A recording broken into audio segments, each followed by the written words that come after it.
Meus irmãos, mais um domingo Deus nos permite estarmos virtualmente juntos. Jamais confundamos esse recurso com comunhão, mas é de fato um recurso para que possamos driblar, na medida do possível, a situação. Não podemos ter a igreja aberta, não podemos estar juntos fisicamente, mas podemos nos nossos lares conectar e assim, no mesmo momento, estarmos na presença de Deus. E exorto aos irmãos para que estejam bastante concentrados nesse momento. Então, desliguem qualquer aparelho, não estejam olhando para outros lugares, concentrem-se como se estivessem aqui sentados, porque não é uma simples transmissão. Nós estamos de fato adorando a Deus nesse momento. Então, tenha solenidade, tenha seriedade na presença do Senhor. Vamos abrir as nossas Bíblias no Salmo de número 84. Salmo de número 84. Ao mestre de canto, segundo a melodia, os lagares, Salmo dos filhos de Corá. Quão amáveis são os teus tabernáculos, Senhor dos exércitos! A minha alma suspira e desfalece pelos átrios do Senhor. O meu coração e a minha carne exultam pelo Deus vivo. O pardal encontrou casa e a andorinha ninho para si, onde acolhe os seus filhotes. Eu, os teus altares, Senhor dos exércitos, Rei meu e Deus meu. Bem-aventurados os que habitam em tua casa, louvam-te perpetuamente. Bem-aventurado o homem cuja força está em ti, em cujo coração se encontram os caminhos aplanados, o qual, passando pelo vale árido, faz dele um manancial, de bênçãos o cobre a primeira chuva. Vão indo de força em força, cada um deles aparece diante de Deus em Sião. Senhor, Deus dos exércitos, escuta a minha oração, presta ouvidos, ó Deus de Jacó. Olha, ó Deus, escudo nosso, e contempla o rosto do teu ungido, pois um dia nos teus átrios vale mais que 1000. Prefiro estar à porta da casa do meu Deus a permanecer nas tendas da perversidade, porque o Senhor Deus é sol e escudo. O Senhor dá graça e glória, nenhum bem sonega aos que andam retamente. Ó Senhor dos exércitos, feliz o homem que em ti confia. Meus irmãos, esse Salmo 84 é um salmo que exalta os momentos na presença de Deus. Estar nos tabernáculos de Yahvé é estar na santa presença de Deus para adorá-lo. Não há como estar na presença de Deus e não reparar nos seus atributos, na beleza do seu ser. Sempre que nós estamos na presença de Deus, somos movidos à adoração, portanto, porque percebemos a grandeza e a majestade de Deus. E assim o nosso coração naturalmente se inclina à adoração. Não há como ficar simplesmente em pé, não há como ficar despercebido. Diante de Deus somos cativados pela sua glória e o nosso coração então se rende em louvor e adoração.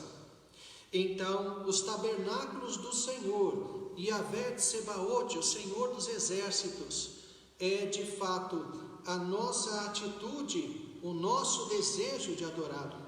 Por isso, o salmista envereda exatamente por esse caminho. A minha alma suspira e desfalece pelos átrios do Senhor. Ele fala de uma situação onde a sua alma necessita de Deus, porque ela está desfalecendo. Ela precisa estar na presença de Deus, que é a sua força. O meu coração, a minha carne exultam pelo Deus vivo. A alegria de estar na presença do Senhor. Se fala da estrutura, se fala dos átrios do Senhor, da estrutura do templo, como sendo um lugar onde os pássaros encontravam abrigo. Eis o motivo porque em toda a praça há pombos, porque toda a praça é cercada de construções, E geralmente existe uma catedral, falando-se do caso do Brasil, onde nos seus recortes arquitetônicos os pássaros encontram então fendas e brechas para fazer os seus ninhos. É exatamente essa ideia aplicada ao templo de Jerusalém que o salmista está usando. O templo é uma estrutura gigantesca, em seus recortes as aves faziam ninhos. Então ele diz: o pardal encontrou casa, andorinha, ninho para si, onde acolhe os seus filhotes. Mas eu, o adorador, aquele que conhece o Senhor, nós encontramos morada nos átrios do Senhor, nos altares de Deus, o Senhor dos exércitos, o nosso Deus, o nosso Rei. E ele fala então da felicidade desses que têm essa comunhão profunda com Ele. Bem-aventurados os que habitam em tua casa, louvam-te perpetuamente. Meus irmãos, sempre entendamos que o tipo de relacionamento que Deus tem conosco é de morar conosco, é de abrir-se para uma intimidade com Ele, para que experimentemos uma comunhão profunda com Ele. Nós, de fato, precisamos nos aprofundar, e não é um relacionamento de uma visita, mas é morar com Deus perpetuamente. E assim as nossas forças serão encontradas no Senhor, em cujo coração se encontram os caminhos aplanados, o qual, passando pelo vale árido, faz dele um manancial, o vale de Baca, que ficava no caminho de Jerusalém, era um vale árido, mas a expectativa da adoração era um renovo constante. É interessante, meus irmãos, que quando somos motivados por algo que muito queremos, naturalmente vencemos as dificuldades. E se este algo é Deus, então muito mais ainda, porque as forças de Deus são as nossas forças. Fazer aquilo que agrada a Deus é ter o poder e a vontade de Deus a nosso favor. Vão indo de força em força, vão indo vencendo cada dificuldade, e então finalmente chegam diante de Deus em Sião, Jerusalém, a cidade de Deus, a cidade de Davi, e o monte contíguo, o monte Moriá, onde estava o templo. O Senhor Deus dos exércitos é uma súplica: escuta a minha oração, presta-me ouvidos, ó Deus de Jacó. Qual é a sua súplica? Para que Deus abençoe o seu ungido. A palavra ungido no hebraico é Messias, é o Messias. Pedir a bênção de Deus sobre o reinado do Messias, para que a igreja, portanto, aplicando-se isso ao nosso tempo, para que a igreja se expanda para o reino, que o reino de Deus se espalhe por toda a terra.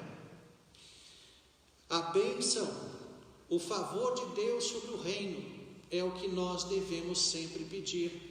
É a primeira petição da oração do Pai Nosso, aquilo que Jesus nos ensinou a pedir: venha o teu reino, glorificado seja o teu nome. Na verdade, a segunda. Então, diz o Salmo: pois um dia nos teus atos vale mais que 1000, prefiro estar à porta da casa do meu Deus a permanecer nas tendas da perversidade. O que o salmista quer dizer é que um dia de adoração no templo vale muito mais do que 1000 dias nos melhores lugares que o mundo possa oferecer. Meus irmãos, essa é a proporção, e podemos dizer que não é nenhuma proporção exata, porque é muito mais ainda do que isso. Um dia vale mais do que uma vida inteira nos maiores prazeres e alegrias que o mundo possa conceder. O Senhor é sol e escudo, é vida, é proteção. O Senhor dá graça e glória, nenhum bem sonega aos que andam retamente. Por isso, o Yahvé de Sebaote é a base da verdadeira alegria. Ninguém experimentará a verdadeira felicidade a não ser em Deus. O homem pode se alegrar em coisas, até mesmo no pecado, mas nada disto é de fato alegria verdadeira. A única alegria de fato, a verdadeira felicidade, genuína felicidade, apenas no Senhor. Percebam, portanto, meus irmãos, como somos felizes.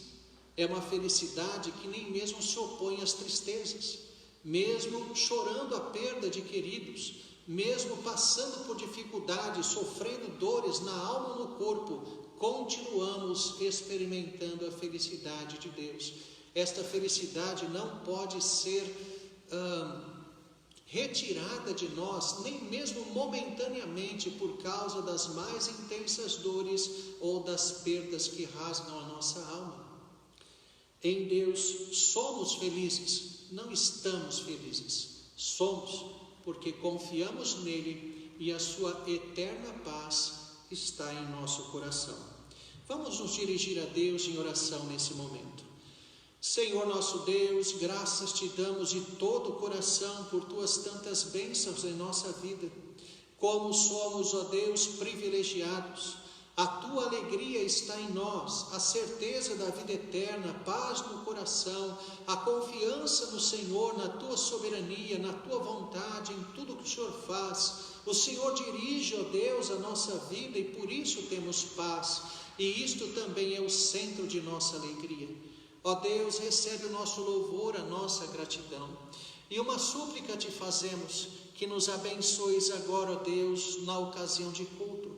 O culto é prestado a ti, mas a bênção é nossa, o privilégio é nosso, os beneficiados somos nós. Oramos pedindo perdão pelos nossos pecados no nome de Jesus. Amém. Entoemos, meus irmãos, o hino de número 3, a igreja em adoração, hino de número 3.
Meus irmãos, dando continuidade ao nosso culto, abramos agora as nossas Bíblias no Evangelho do Dr. Lucas. Evangelho de Lucas, o médico, no capítulo 6, leiamos os versos 46 a 49.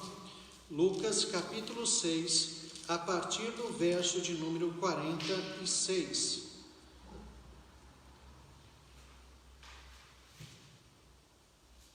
Diz assim a Escritura: Por que me chamais Senhor, Senhor, e não fazeis o que vos mando? Todo aquele que vem a mim e ouve as minhas palavras e as pratica, eu vos mostrarei a quem é semelhante. É semelhante a um homem que, edificando uma casa, cavou, abriu profunda vala e lançou o alicerce sobre a rocha. E vindo a enchente, arrojou-se o rio contra aquela casa e não a pôde abalar, por ter sido bem construída. Mas o que ouve e não pratica é semelhante a um homem que edificou uma casa sobre a rocha, sobre a terra, sem alicerces, e arrojando-se o rio contra ela, logo desabou. E aconteceu que foi grande a ruína daquela casa. Meus irmãos, o nosso Senhor Jesus Cristo, por ofício, conhecia muito bem construção. Ele não era um marceneiro como nós conhecemos hoje, nem mesmo seu pai.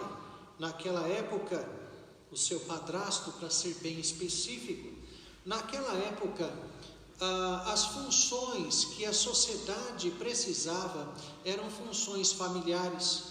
Havia famílias de ferreiros, famílias de marceneiros e assim por diante. O filho necessariamente seguia os passos do pai, e assim as famílias, cada família então era provedora de um serviço essencial a uma comunidade, a uma sociedade.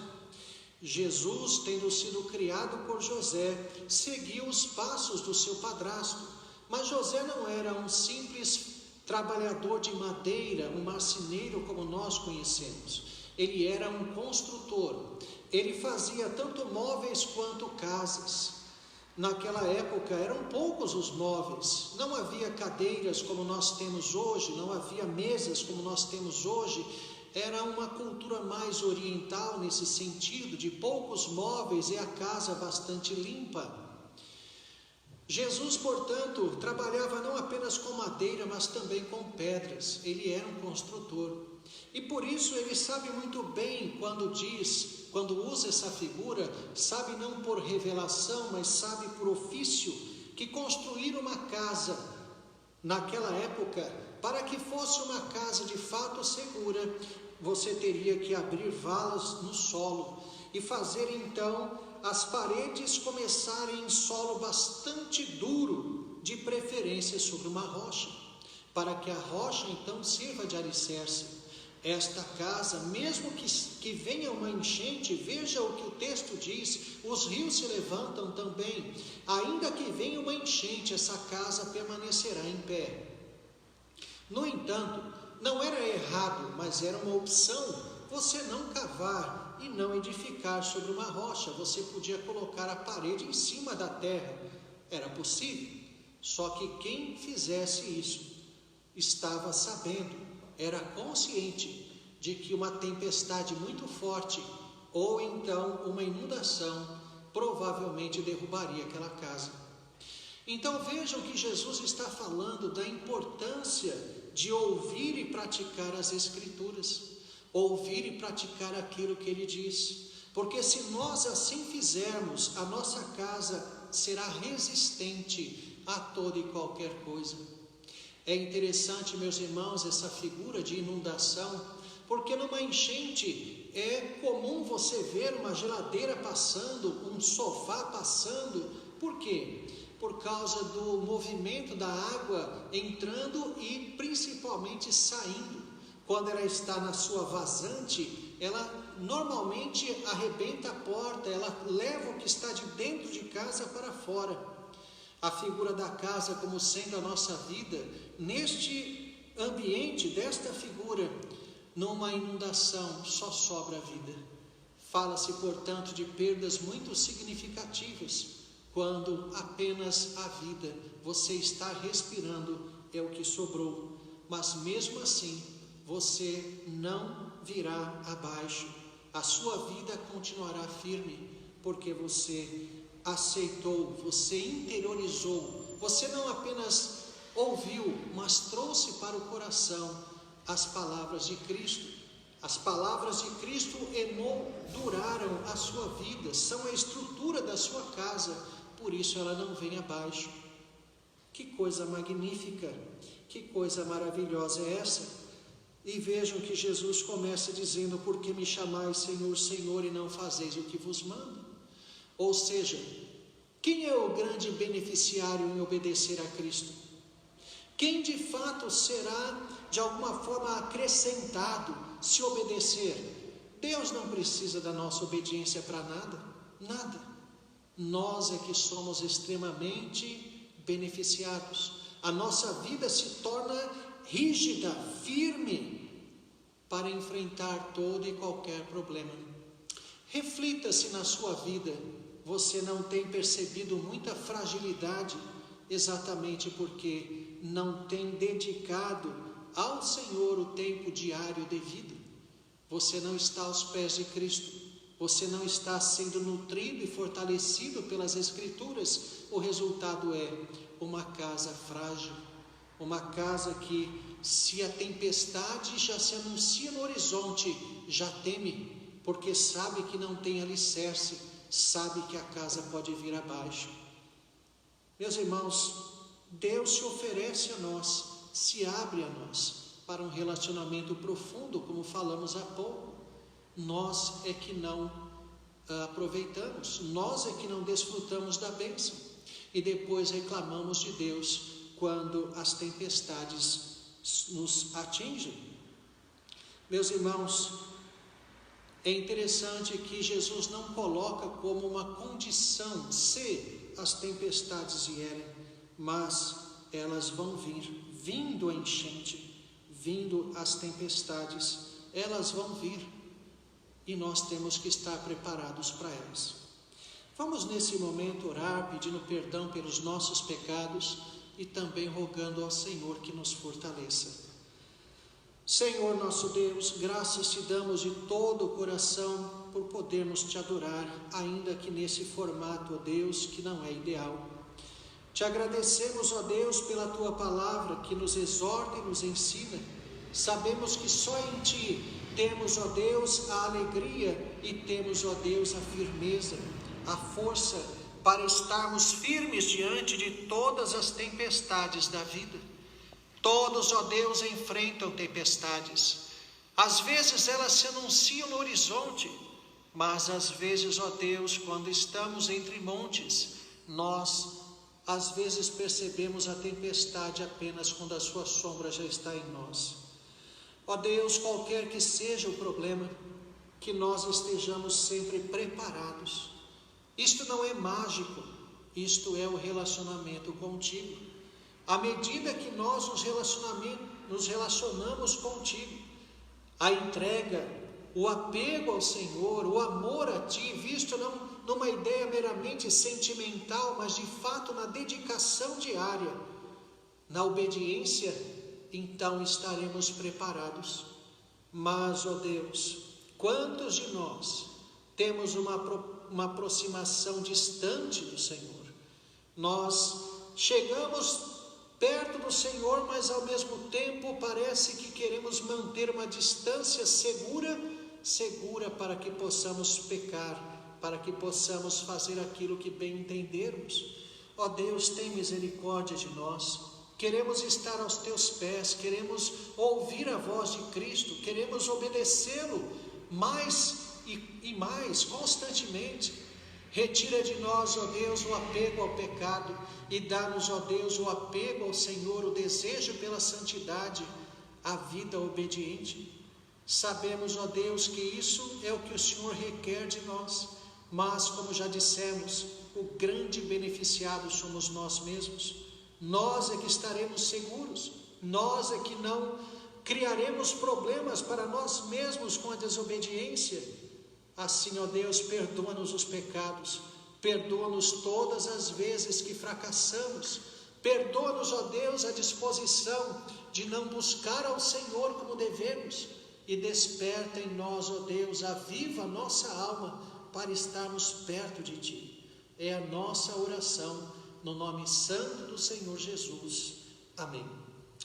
Meus irmãos, entoemos o hino de número 67, Coração Quebrantado, hino de número 67.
Meus irmãos, nesse momento vamos orar agradecendo a Deus os dízimos e ofertas que os irmãos têm depositado nas contas da igreja. E mais uma vez lembro aos irmãos de não se esquecerem de fazer isso. Estamos planejando até mesmo esta semana ofertas para auxiliar pastores em países cujos recursos são diminutos. Então nós precisamos, a igreja continua trabalhando, continua exercendo o seu papel, tanto nas causas locais, quanto também nas causas de missão. Então agradecemos a Deus os dízimos e ofertas que estão sendo depositados nas contas da igreja. Também vamos orar pedindo a Deus o seu alívio sobre os enfermos, muitos enfermos, acometidos pelo coronavírus e outras doenças. Vamos nos lembrar de orar por nossa irmã Dona Júnia, que está com o vírus, está com o Covid. Graças a Deus está bem, os seus sintomas têm sido leves e ela já está se dirigindo para o fim da incidência do vírus.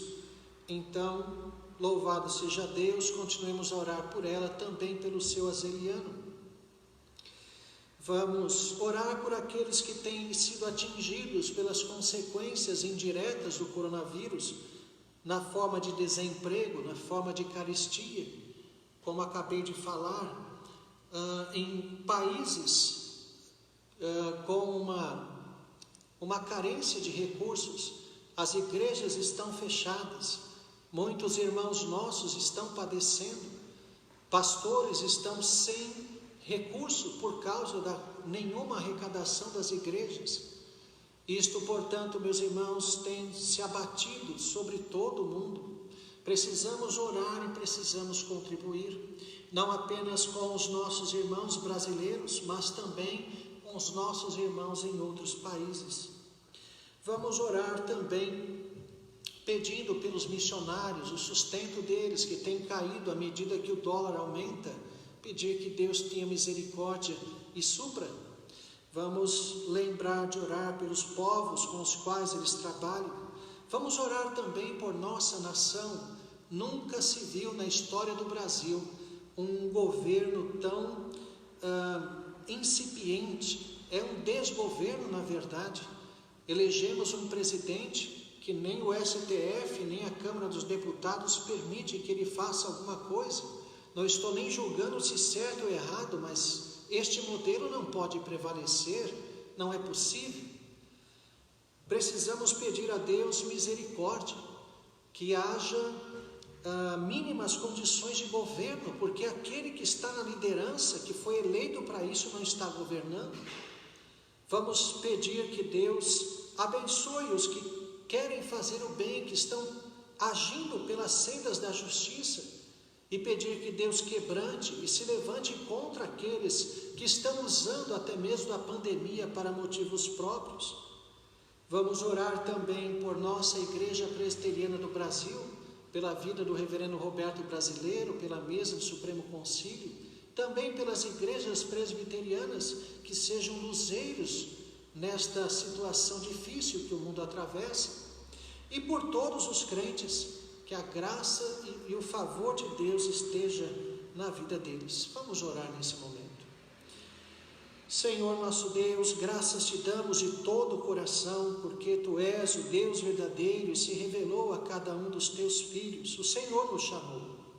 E neste momento, ó Deus, damos-te graças por causa dos recursos que Tu tens dado à Tua igreja.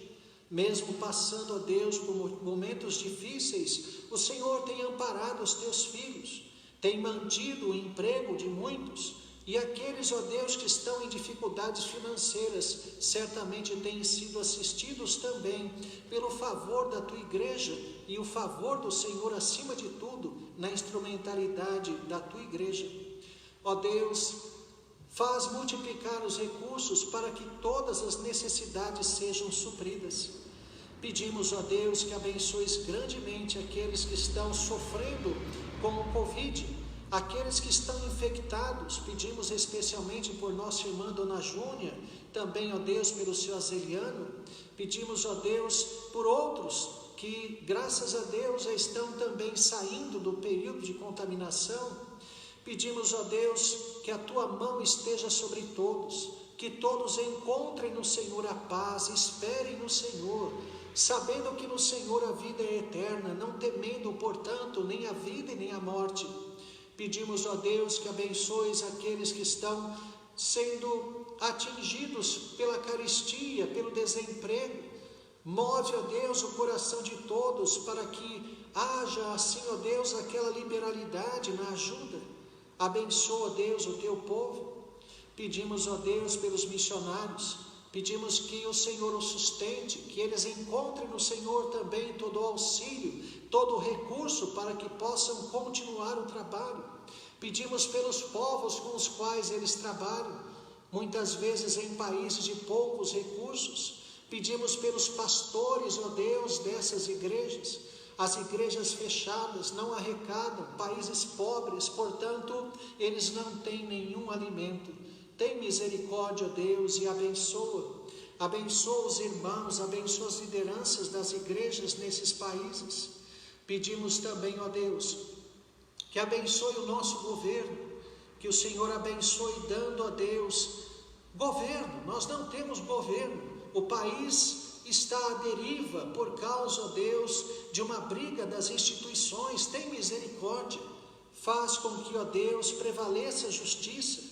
Abençoa aqueles que estão buscando fazer o que é correto. Quebranta, ó Deus, e se levante contra aqueles que estão sendo oportunistas, ó Deus, às custas do sofrimento e do mal do povo. Tem misericórdia, nós te rogamos, que a tua mão seja sentida, seja visível no governo desta nação. E pedimos também, ó Deus, que abençoes a Igreja Presbiteriana do Brasil, cada igreja local, seus pastores, presbíteros, diáconos, toda a liderança. Pedimos, ó Deus, pela mesa do Supremo Concílio, Reverendo Roberto Brasileiro, sua família. Pedimos que o Senhor sustente a todos e que a Igreja Presbiteriana seja, ó Deus, uma igreja fiel sempre, mostrando apego à palavra e sendo, ó Deus, luzeiro nesta situação de calamidade. E pedimos pelos teus filhos, ó Deus, espalhados pelo mundo, de todas as denominações, que a tua boa mão, ó Deus, abençoe o teu povo. Recebe o nosso louvor e a nossa gratidão. Oramos no nome santo do Senhor Jesus. Amém. Meus irmãos, nesse momento vamos entoar 2 cânticos. Nosso irmão Gustavo agora nos dirigirá. Sons. O primeiro cântico será Hoje é Tempo.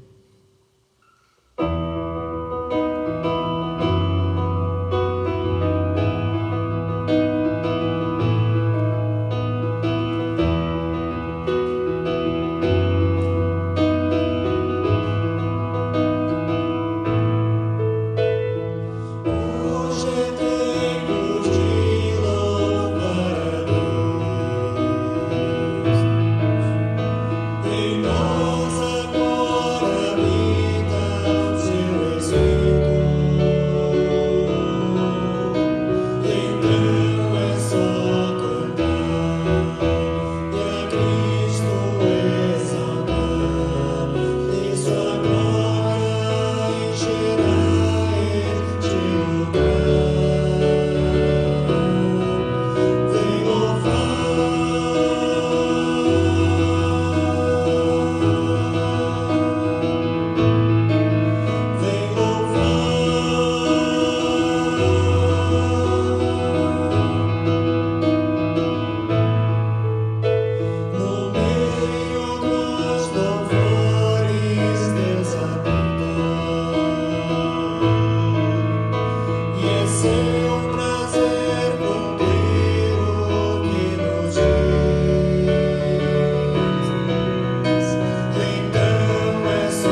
Grande é o Senhor.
Meus irmãos, para nossa edificação, abramos as nossas Bíblias na carta de Paulo à igreja de Éfeso, no capítulo 5, leiamos o verso de número 26, Efésios capítulo 5, verso de número 26.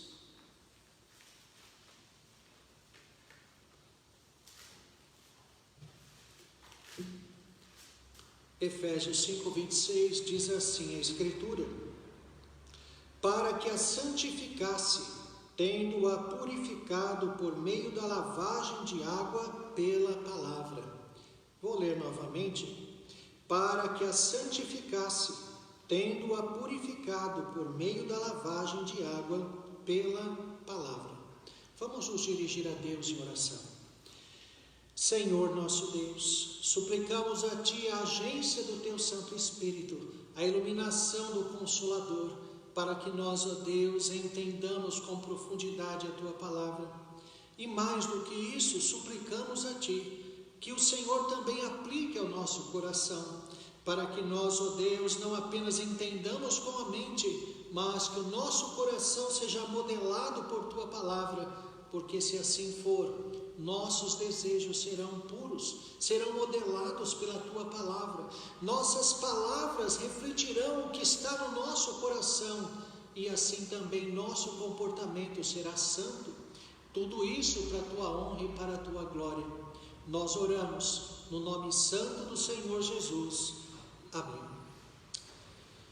Meus irmãos, lendo este texto, nós percebemos com clareza que Paulo continua a sua argumentação em relação ao papel do marido em relação à esposa no casamento. O que o marido, o que se espera do marido, o que as Escrituras assim afirmam ser a responsabilidade dos maridos no casamento. Quais são, portanto, estas responsabilidades quanto à própria esposa? Vimos, meus irmãos, que a resposta do apóstolo quanto a esta questão específica refere-se a uma só coisa: a responsabilidade do marido quanto à esposa é, basicamente, a mesma responsabilidade de Cristo quanto à sua igreja. É isso o que Paulo diz, é isso que ele afirma. Ele exemplifica aquilo que se espera de um marido crente, de um marido cheio do Espírito Santo, com a própria obra de Cristo no seu relacionamento com a igreja. Obviamente, quando colocamos estas duas coisas juntas, o papel do marido em relação à esposa, o papel de Cristo quanto à igreja, nós temos que entender que há um sentido estrito e um sentido figurado. Os maridos não salvam ou não redimem a esposa em nenhuma hipótese, em nenhuma medida, embora tenham, sem dúvida, um papel atuante no desenvolvimento espiritual, na santificação da esposa. Lembremos, meus irmãos, o que nós já dissemos na exposição do verso anterior: a paridade, a semelhança que existe entre a obra de Cristo relativamente à sua igreja e a responsabilidade dos maridos quanto à esposa. E quando nós então ladeamos estas duas coisas, Cristo e a igreja, o marido e a esposa, percebemos o quanto essa responsabilidade é tamanha.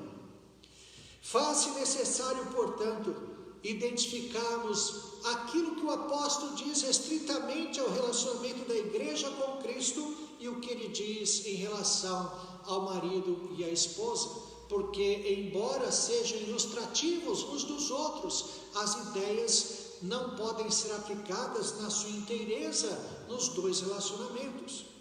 No verso que nós estamos tratando hoje, ele nitidamente especifica aquilo que Jesus faz em relação à sua igreja. Então reparem o método que Paulo utiliza, é muito interessante. Podemos dizer, como se diz no jargão popular, ele mata dois coelhos com uma só cajadada. Apesar de ter como foco principal neste verso ensinar a igreja quanto ao trato conjugal, especificamente aqui a responsabilidade do marido, nós vemos que o que ele está tratando na verdade, o que está sendo afirmado é aquilo que Jesus fez por sua igreja. Ele, portanto, não perde a oportunidade de ressaltar e salientar o aspecto, a doutrina basilar do cristianismo, que é a obra de Cristo.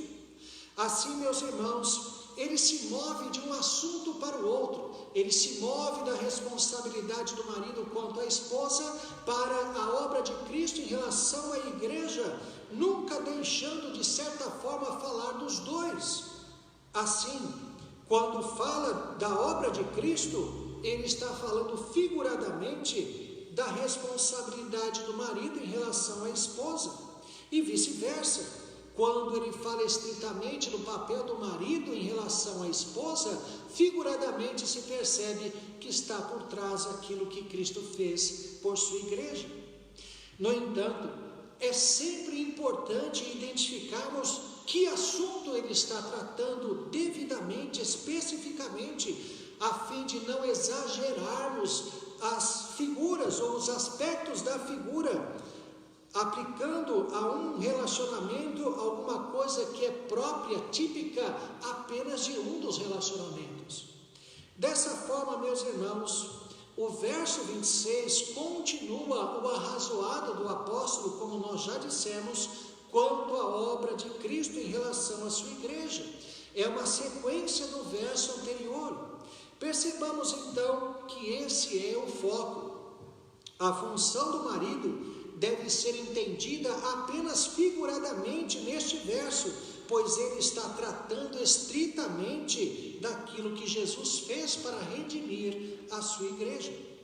Destarte, veja, diz o apóstolo no meio do verso 25, que Cristo amou a sua igreja e se entregou por ela, para que a santificasse.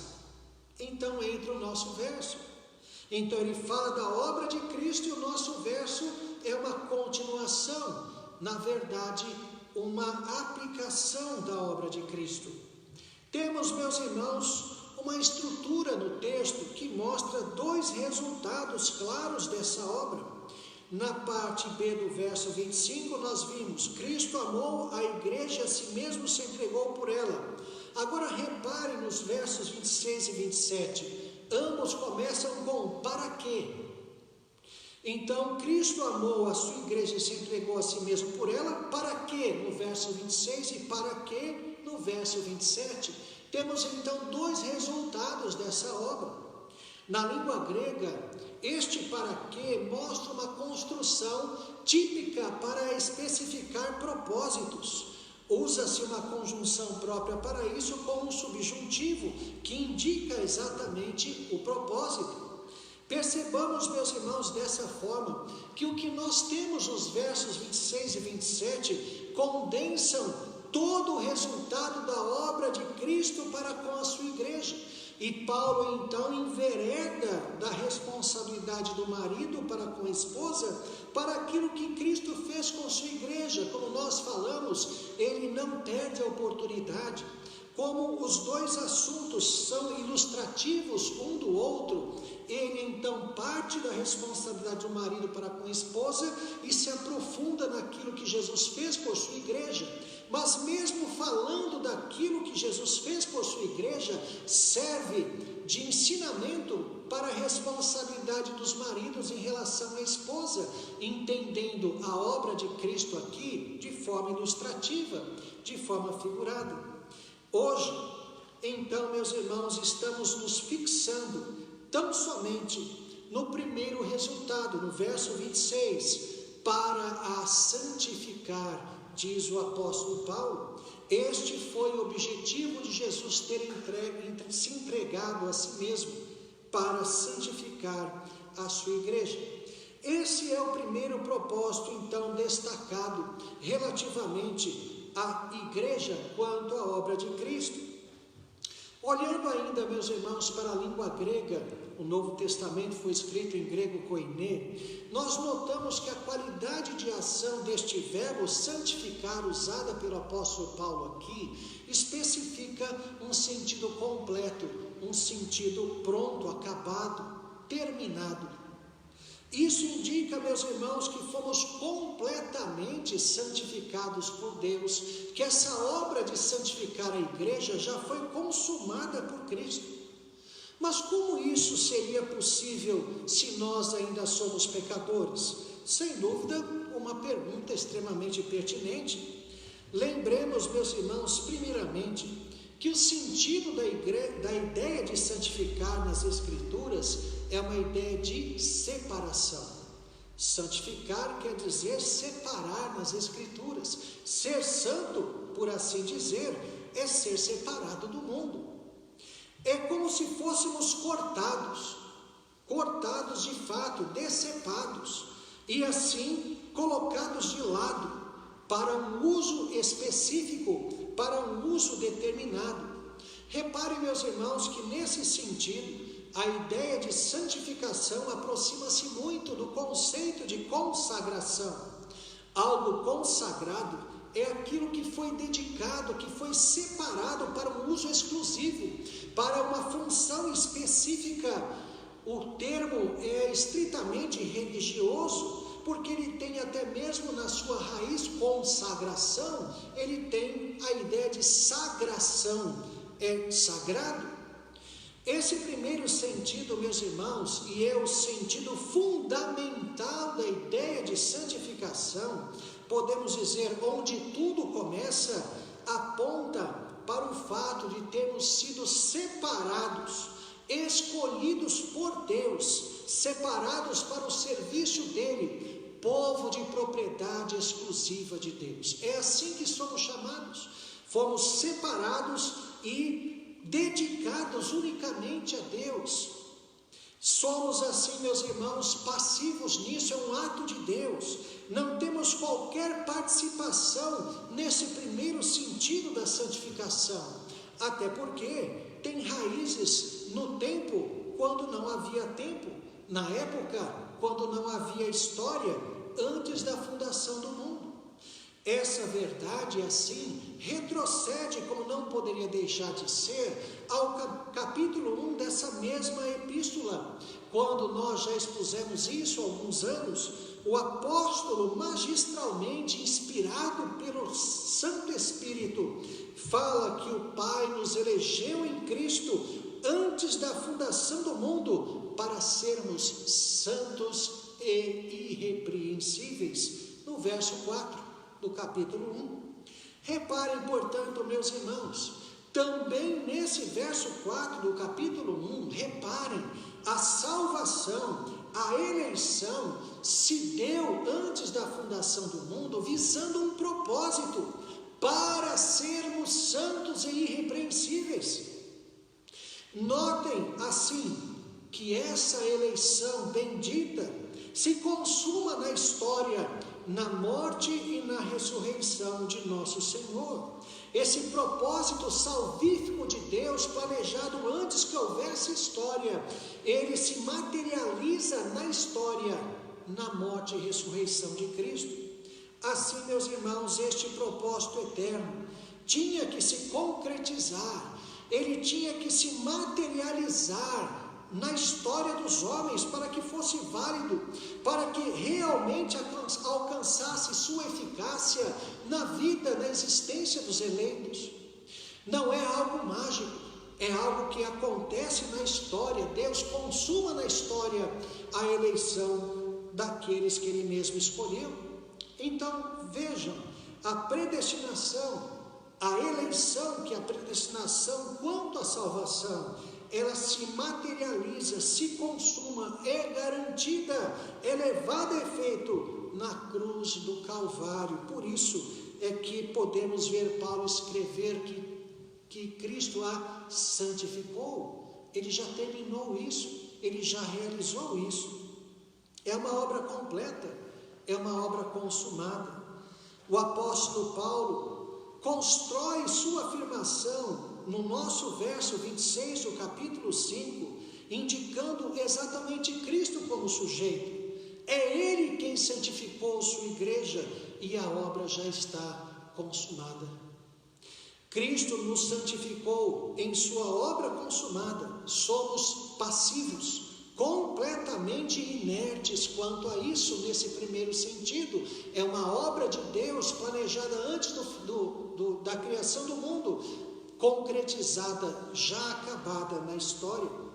Aquilo, portanto, meus irmãos, que foi tratado antes que houvesse mundo, quando o Filho eterno de Deus aceitou no conselho da Trindade a função de assumir também uma natureza humana, cumprir perfeitamente a lei e morrer pelos eleitos, em substituição a eles.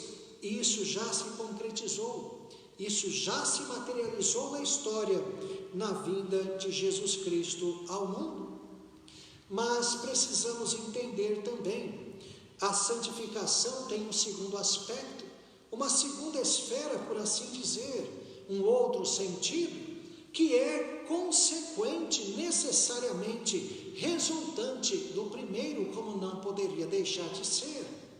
Por isso que começamos com um sentido que fala da eleição, que fala da concretização, da salvação na história, são atos divinos que envolvem decretos eternos.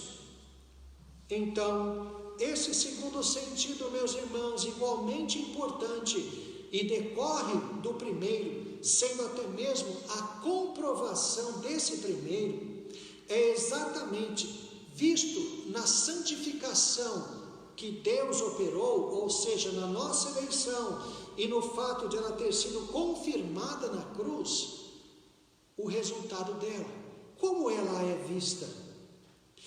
É exatamente esse segundo sentido da santificação, meus irmãos, que comprova que eu fui escolhido antes da fundação do mundo. Não é um simples assentimento mental, não é uma ideia jogada na psique humana. É algo que comprova na vida de cada um de nós que somos de fato eleitos, que a obra de Cristo na história realmente me alcançou. Este segundo sentido não indica apenas a obra de Deus, mas também a dedicação e o esforço de cada um de nós, de cada crente. Enquanto no primeiro sentido somos totalmente passivos, reparem, a obra de Deus já planejada antes da fundação do mundo e concretizada na cruz, nós não temos participação alguma nisso, nada podemos fazer quanto a isto.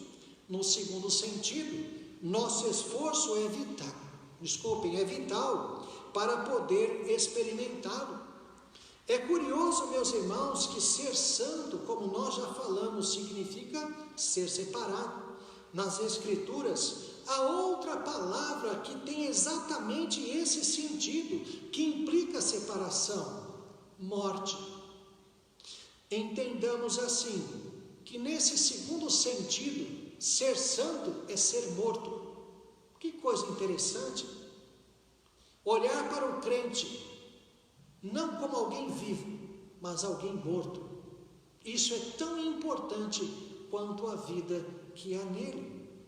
Mas como? Em que sentido eu sou um morto e tenho que ser um morto se eu fui alcançado por Cristo?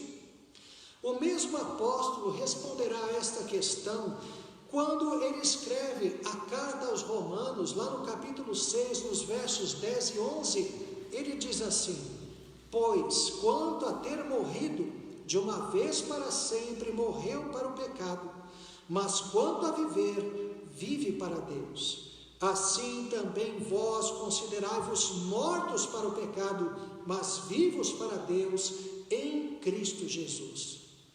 Meus irmãos, que verdade maravilhosa é esta! Paulo estava falando de Cristo. O início, no verso 10, ele está falando de Cristo. Percebam que é exatamente o mesmo que ele está fazendo no verso 25 do capítulo 5. É exatamente de Cristo que ele também está falando. Então diz o apóstolo: quanto a ter morrido, Cristo morreu para o pecado. Uma vez que Jesus tem sua morte de cruz, morte perfeita no Calvário, venceu o pecado. E naquele dia, na sua morte, morreu, então, verdadeiramente inocente, sem qualquer pecado. Entendamos, meus irmãos, que uma vez que Jesus deu seu último suspiro na cruz, o pecado, então, não tem mais qualquer efeito sobre ele. O pecado não tem mais qualquer efeito sobre Jesus Cristo. Mas entendamos então corretamente isso. É muito importante entender isso. Em que sentido o pecado teria efeito sobre Jesus? Sabemos que os inimigos de Cristo eram tão somente o mundo e o diabo. Jamais Jesus teve uma natureza caída, uma alma morta que precisasse ser redimida, aquilo que no linguajar de Paulo é chamado de carne. Portanto, Jesus tinha apenas um corpo caído. Ele, portanto, tinha um corpo afetado pelo pecado, mas a sua alma era perfeita, era santa. Ele não precisava de redenção. Entendamos, meus irmãos, que a matéria não é má. Entendamos que o mal é moral. O mal é espiritual. O mal não é substância. Não é algo que se possa cortar. Não é matéria. Por isso, nosso Senhor pôde assumir um corpo caído. Mesmo ele assumindo um corpo como o nosso, que sofreu os efeitos do pecado, porque mesmo a matéria caída não é má. De novo, mal é moral, mal não é substância. O mal está nos domínios da alma, não é relativo ao corpo. Manifesta-se, portanto, nas opções, nas vontades, nos propósitos, nas decisões de um indivíduo, não na sua carne. Carne e corpo. É por isso, meus irmãos, que a criação, mesmo debaixo dos efeitos do pecado, continua a louvar a Deus. Ela não é má. Por isso que Jesus, ressurreto, pôde comer peixe com os apóstolos lá na praia, depois que ressuscitou. O alimento que tem uma constituição de uma matéria caída, não faz mal para o corpo ressuscitado de Jesus Cristo. Não causou indigestão, nem mesmo a menor azia. Assim, meus irmãos, quando falamos de Jesus não estar mais sob os efeitos do pecado, fala-se de seu enfrentamento quanto à oposição do mundo, fala-se das atitudes do diabo para tentá-lo, mas nunca, jamais, qualquer intenção do coração de Cristo para o pecado, porque ele não tinha jamais nenhum desejo ou desobediência ao pecado. Jesus, meus irmãos, não tinha qualquer cobiça em seu coração. A única vontade que dominava, que transbordava o seu coração, era a obediência completa, era fazer a vontade de seu Pai. Portanto, quando Jesus morre nesse sentido, permanece eternamente morto.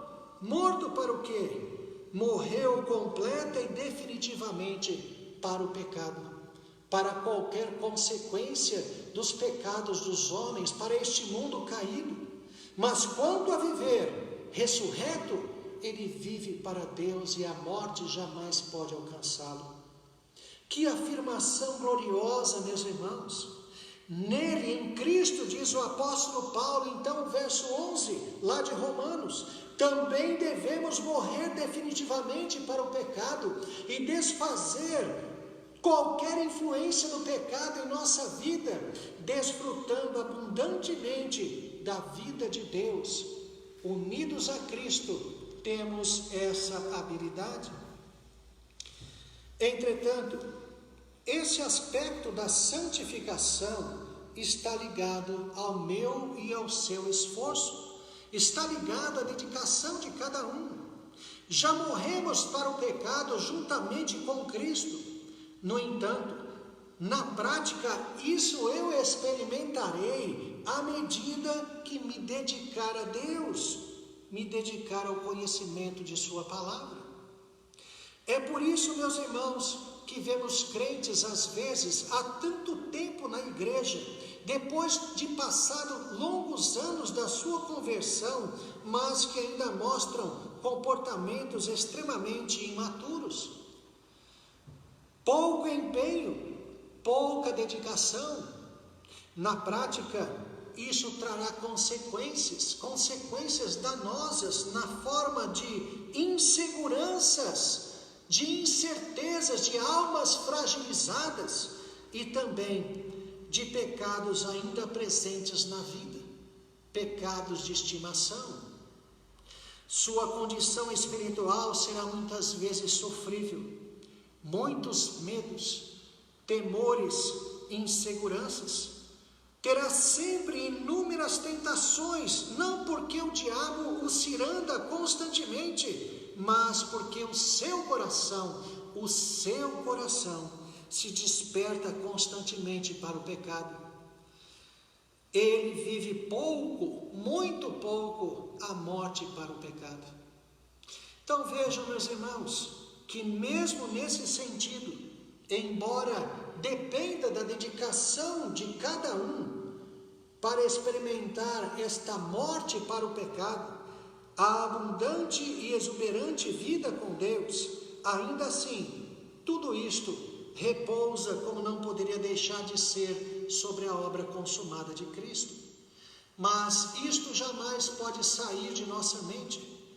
Se nós dissermos que estamos vivos para Deus, é porque estamos mortos para o pecado. Não há como alguém dizer que vive para Deus e está no pecado. Reparem, é totalmente incongruente, porque a vida para Deus, ela é consequente e é resultado da morte para o pecado. Não há como estar vivo para o pecado e vivo para Deus ao mesmo tempo. Eu só posso estar vivo para Deus se morri para o pecado. E se eu morri para o pecado, é porque estou vivo para Deus.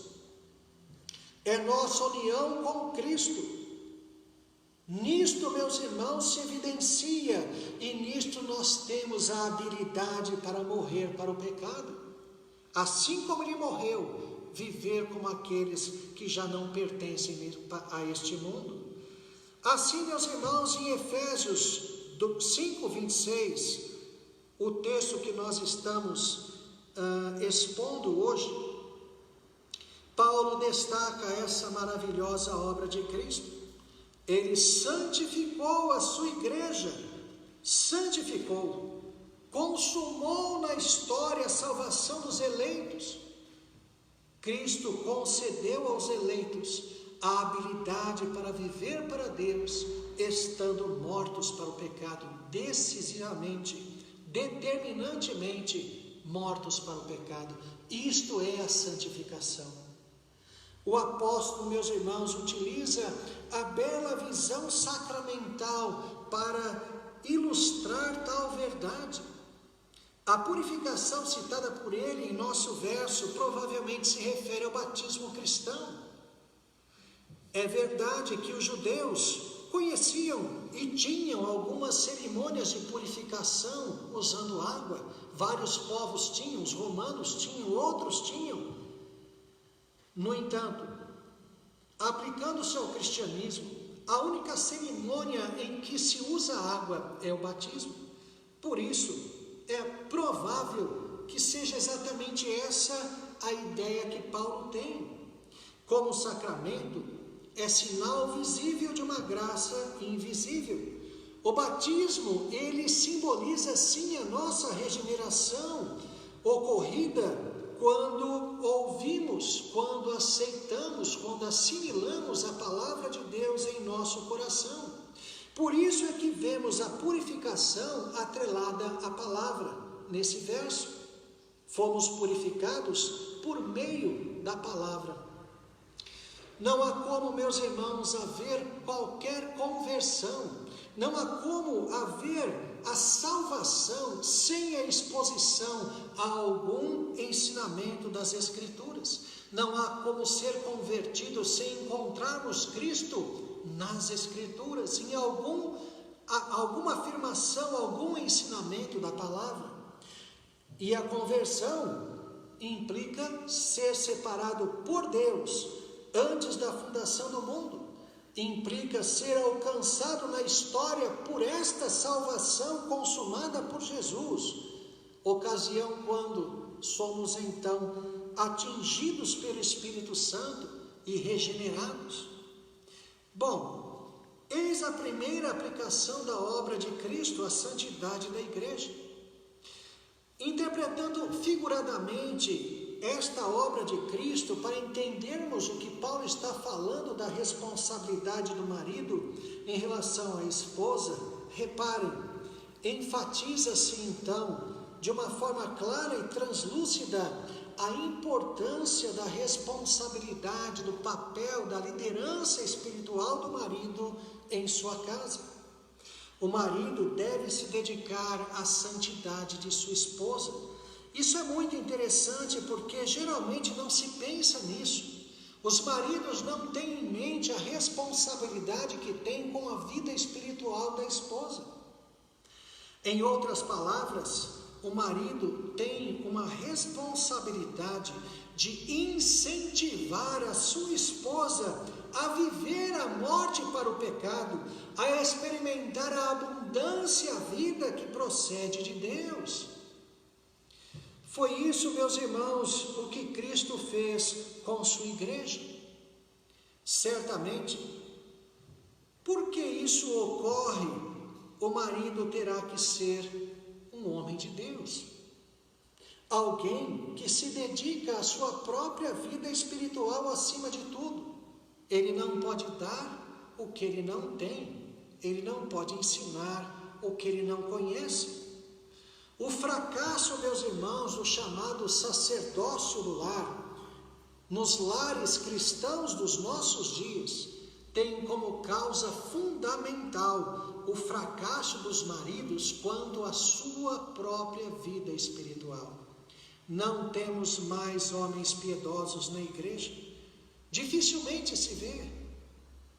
Muitas famílias, muitas igrejas têm cedido às perniciosas influências do feminismo, exatamente por isso. A vacância da liderança espiritual, tanto na igreja quanto em casa. Por causa disso, tanto em casa quanto nas igrejas, as mulheres têm assumido a liderança. Os homens precisam compreender que o fato de serem homens apenas não é suficiente para liderarem o lar, para liderar a igreja. Não é machismo, não é imposição do sexo masculino, não é isso. É necessário ser também, ter vida com Deus. É necessário ser homem, mas ter uma vida com Deus profunda, abundante. Mulheres não podem desempenhar esse papel porque não foram chamadas a isso, são mulheres. Homens, simplesmente por serem do gênero masculino, também não estão, simplesmente por isso, habilitados, capacitados à liderança que é deles, não estão. Apenas, meus irmãos, mediante as Escrituras, apenas o homem mediante a palavra, não apenas estará santa e purificada a sua vida, como também ocasionará a purificação e a santidade da sua esposa, através da sua liderança profundamente espiritual. Meus irmãos, que grande obra realizada por Deus, que coisa magnífica e maravilhosa. Deus em Cristo nos santificou, nos purificou, nos deu o batismo, sacramento, nos deu a palavra abundante de Deus para vivermos assim, santos, puros, mortos para o pecado, vivos para Deus. Que maravilhosa e doce responsabilidade que têm os maridos cristãos, olharem para a esposa e enxergar nela uma mulher pura, uma mulher santa, para o que ele não poupa esforços. Olha para si e confirma que tem empenhado esforço, tem se dedicado para que a sua esposa seja um retrato da igreja de Cristo. Que coisa bela! Quão triste, meus irmãos, é para o marido cristão olhar para sua esposa e perceber carnalidades, impurezas. Notar que muitos dos seus valores, aquilo que ela reflete naturalmente, são conceitos mundanos, valores mundanos. Se alegra em coisas carnais. tenha certeza que se ela é uma pessoa crente, boa parte da responsabilidade de ela ser assim é tua, marido. O fracasso também é seu.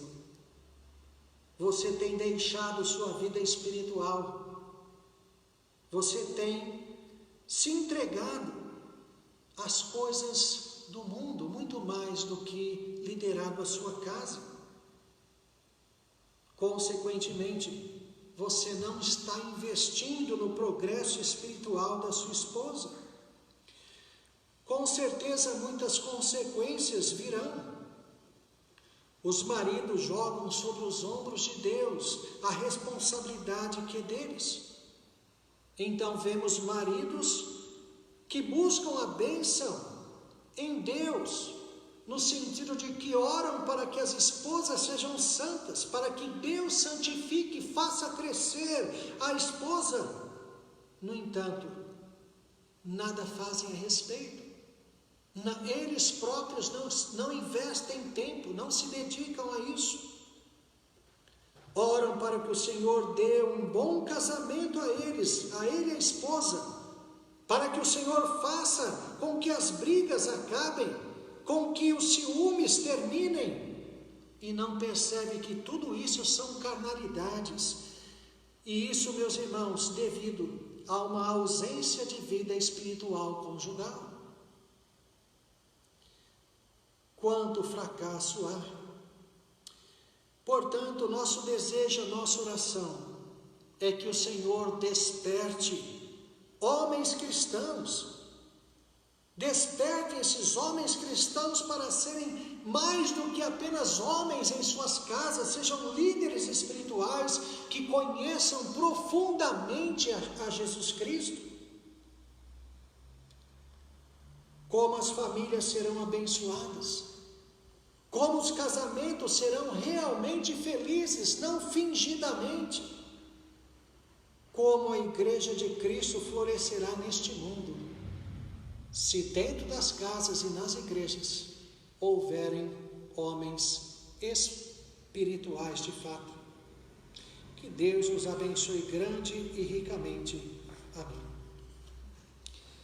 Meus irmãos, entoemos o hino de número 93, firmeza na fé. Hino de número 93.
Meus irmãos, estamos chegando ao final desse culto matutino, ao que se seguirá a escola dominical.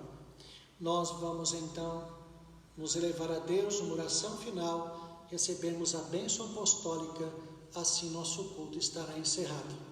Oremos. Senhor nosso Deus, Pai amado, Deus de bondade, de justiça, de misericórdia, a Ti, ó Deus, elevamos a nossa alma, o nosso coração e suplicamos a Ti que Tu, ó Deus, pelo Teu Santo Espírito, quebrante o coração dos Teus servos.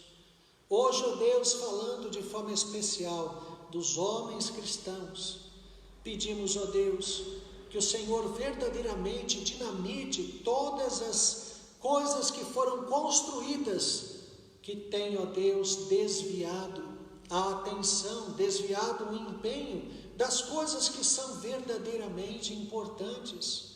Homens que têm se dedicado muito mais aos seus empregos, à obtenção, ó Deus, de bens deste mundo, que chamam, ó Deus, de bênção estas coisas para justificar o desvio da atenção que deveriam dar à sua esposa e ao lar, ao trabalho. Tem misericórdia, ó Deus, que os Teus servos não sejam materialistas, mas sejam de fato homens espirituais, que saibam, ó Deus, reconhecer na esposa o presente e o tesouro que receberam, e assim, ó Deus, ocupem de fato o papel e o lugar de autoridade espiritual e se dediquem, ó Deus, ao ensino das suas esposas, a mostrar a elas, ó Deus, a Tua palavra, para construir a esposa, para que a esposa seja um retrato da igreja de Cristo, santa e imaculada. E assim, ó Deus, certamente haverá casamentos felizes, igrejas fortes, mas isto jamais acontecerá sem que o próprio marido invista, antes de mais nada, na sua própria vida contigo. Ó Deus, como faltam homens espirituais, como faltam homens piedosos. Nem mesmo, ó Deus, a liderança da Tua igreja muitas vezes mostra isso. Tem misericórdia, que os Teus servos, ó Deus, homens, varões cristãos, sejam de fato homens que conheçam Jesus Cristo com profundidade, homens em quem as esposas percebem a presença do próprio Cristo e assim a sua submissão seja facilitada. Ó Deus, abençoa o Teu povo, aviva, desperta, faz com que os homens assumam de fato a vida contigo, a liderança espiritual na casa, e assim, ó Deus, as famílias cristãs vivam o conceito abençoado de família que vemos nas Escrituras. Mais uma vez, embora, ó Deus, seja para a Tua glória, e é isto, ó Deus, que nós almejamos, a bênção é toda nossa, que sejamos, portanto, responsáveis, é a nossa oração, no nome santo do Senhor Jesus. Amém. Que a graça do nosso Senhor e Salvador Jesus Cristo, o amor de Deus, o nosso eterno e todo-poderoso Pai, o ensino, as consolações e o poder do Espírito Santo de Deus, estejam, meus irmãos, convosco, sobre toda a igreja de Deus na face da terra, hoje e para todo sempre. Amém.